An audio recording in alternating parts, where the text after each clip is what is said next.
Recentemente reacendeu-se a discussão sobre vacinas. Então eu pesquisei sobre as principais dúvidas dos pacientes e dos grupos de mães e até dos meus familiares sobre o assunto. Vamos lá?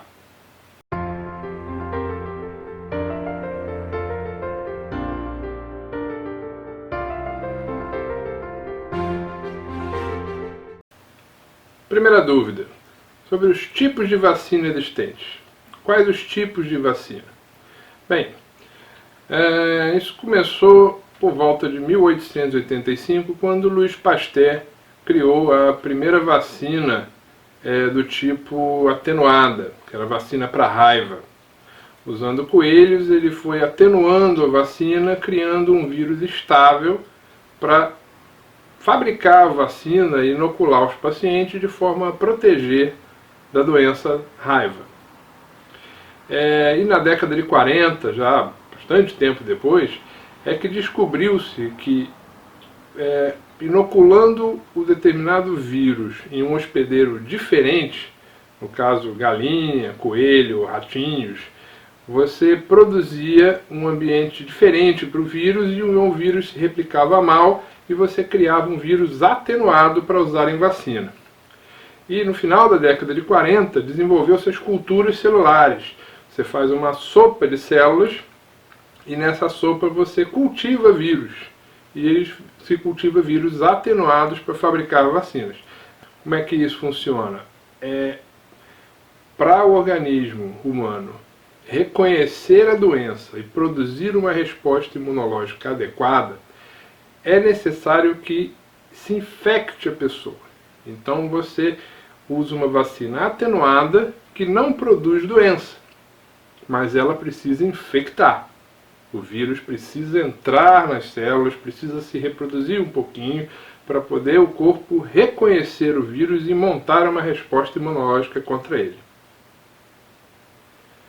É como se você tivesse uma cidade muito pequena no interior com uma polícia que nem sabe o que é bandido.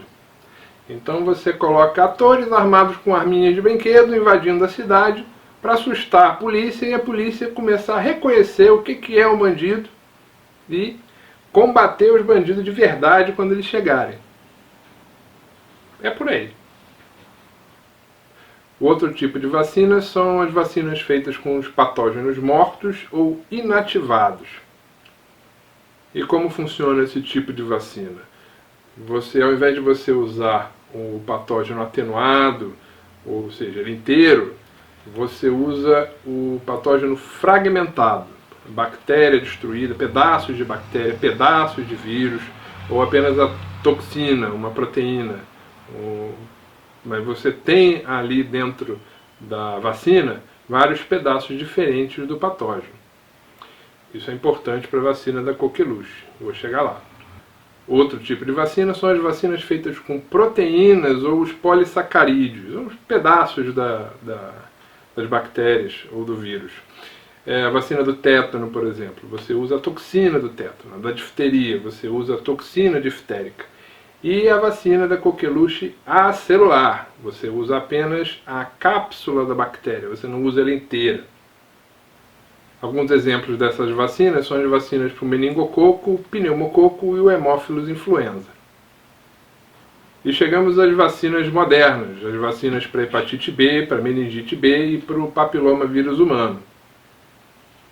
Como elas são feitas? Você pega um fragmento do DNA da bactéria ou do vírus que você quer usar e você inocula dentro de uma levedura, por exemplo, e cultiva essa levedura e ela produz mais daquele pedaço da proteína ou da polissacarídeo, o pedaço que você quer para usar a vacina.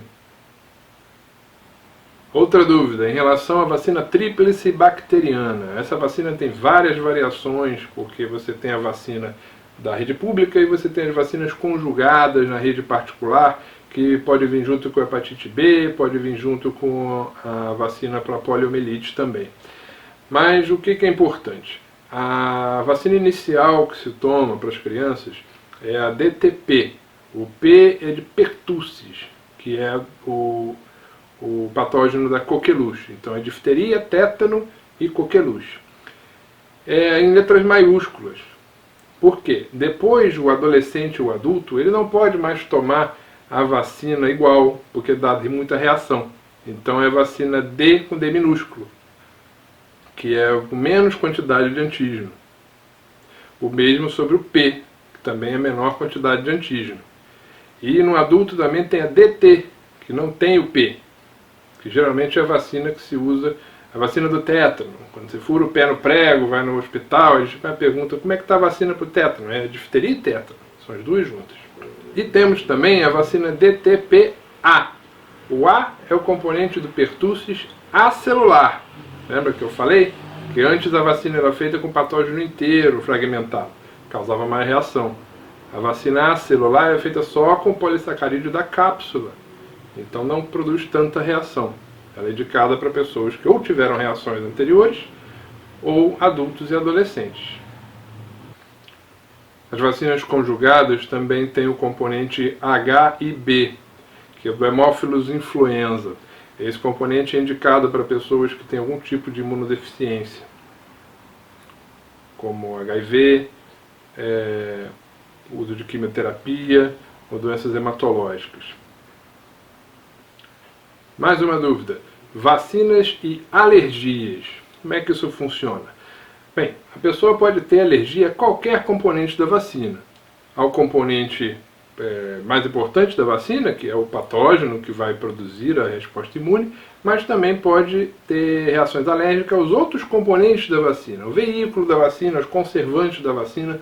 A vacina tem várias outras coisas ali dentro, além da vacina em si. A reação mais comum é a reação tipo 1, que é mediada pela imunoglobulina E na pele. Geralmente é mais rápida, acontece poucos minutos após ou até 4 horas após. Raramente tem reações tardias desse tipo.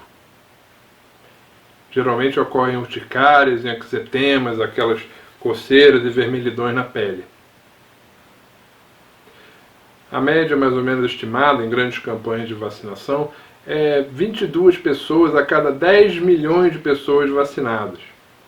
O segundo tipo de reação possível é a reação do tipo 4, são as reações mais tardias, podem acontecer alguns dias após a vacina. Mais ou menos as mesmas reações de coceira e vermelhidão na pele. Essas são atribuídas mais ao conservante da vacina, ao veículo da vacina, o tiomersal, que é o desinfetante mercurial, o antigo metiolate, que é usado na vacina como conservante, ou alumínio também, um componente de alumínio que é usado na vacina, uma quantidade muito ínfima de alumínio, mas a pessoa pode ter reações alérgicas a isso. E resíduos de ovo, da fabricação da vacina, das reações importantes das pessoas que têm alergia à proteína do ovo. Mais raramente podem acontecer reações de hipersensibilidade do tipo 3, que é pela deposição de imunocomplexos. Os anticorpos produzidos grudam nos componentes da vacina e se depositam, por exemplo, nas articulações, fazendo artrites, dores articulares, inchaço. Em alguns casos mais raros, é uma manifestação mais grave, que chama púrpura de Enoch-Schwelline, uma manifestação já mais hematológica. E tão raramente quanto a púrpura de Enoch-Schwelline podem acontecer reações autoimunes. O corpo produz anticorpos que atacam próprias estruturas do corpo. Uma das síndromes mais conhecidas é a síndrome de Guillain-Barré, que é um tipo de paralisia ascendente que não causa sequelas, mas precisa ser atendido, pode se tornar bem grave. E agora a cereja do bolo do assunto: vacinas e autismo. Em fevereiro de 1998, o médico pesquisador Andrew Wakefield publicou numa importante revista médica chamada The Lancet um artigo vinculando a vacinação ao autismo. O problema é que esse artigo era fraudado. Além de ser um artigo muito mal feito, com uma amostragem muito pequena, eram só 8 pacientes, depois descobriu-se que ele fraudou os resultados clínicos para encaixar os pacientes na resposta que ele queria. Durante a investigação, também descobriu-se que ele estava associado a pessoas que estavam processando as empresas fabricantes das vacinas para ganhar dinheiro. Então, o objetivo da fraude era exclusivamente ganhar dinheiro. Entretanto, a publicação desse artigo numa importante revista médica acabou alimentando os grupos anti-vacina pelo mundo. Isso causou o retorno de diversas doenças que antes já estavam controladas pela vacinação. O Dr. Andrew Wakefield teve sua licença médica cassada. Ele recusou todos os convites para participar de outras pesquisas relacionadas a essa pesquisa original. Como vimos nesse vídeo, a vacinação não é inócua. Ela tem os seus riscos, ela tem os seus problemas, mas eu garanto a vocês que as doenças que elas protegem são muito piores. A sociedade de hoje já não lembra mais o que nossos avós passavam com a poliomielite, com o sarampo, com a rubéola, doenças graves que matavam muitas crianças. Bem, é isso. Para esse vídeo, então essas dúvidas que eu quis trazer para vocês.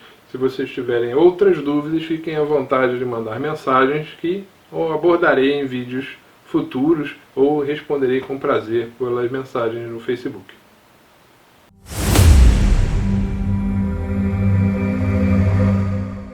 Vaccines cause autism? Well, I have 1 million results that say they don't, and 1 result that says they do.